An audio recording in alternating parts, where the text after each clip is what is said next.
राहुल गांधी जी आज वीडियो डालकर पूछ रहे हैं कि दिल्ली का एक्यूआई ऐसे कैसे खराब हुआ। राहुल गांधी जी, ये किसी और ने खराब नहीं किया।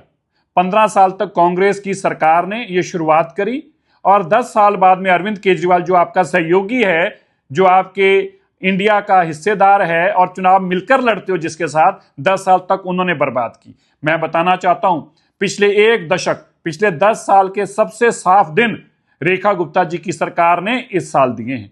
मैं आपको यह भी बताना चाहता हूं कि सबसे गंदे दिन अब तक के यह भी आपके 25 साल की सरकार में रहे हैं। कम सबसे गंदे दिन अगर रहे हैं तो वो भी रेखा गुप्ता जी की सरकार में। और मैं आज का भी आपको बताना चाहता हूं, जबकि आप बात कर रहे हैं, आज दिल्ली का एक्यूआई 309 है, लेकिन जब आपके सहयोगी अरविंद केजरीवाल जी की सरकार थी पिछले साल तो 382 था। उससे पिछले साल 468 था, उससे पिछले साल 450 था, उससे पिछले साल 314 था, उससे पिछले साल 494 था और उससे पिछले साल 340 था। सबसे कम एक्यूआई आज भी रेखा गुप्ता जी की सरकार के समय में है, जबकि 10% से ज्यादा नई गाड़ियां आ चुकी हैं दिल्ली में, 21% से ज्यादा नई कंस्ट्रक्शन चल रही है दिल्ली के अंदर, और 10 साल और 15 साल वाली गाड़ियां भी चल रही हैं दिल्ली के अंदर, जिनको आपने बंद किया था।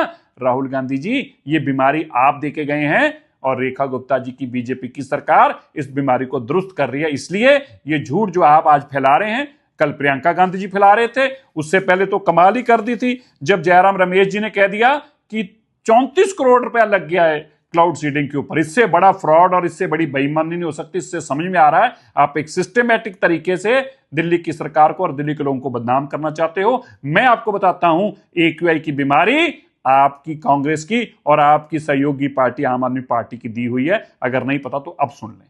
धन्यवाद।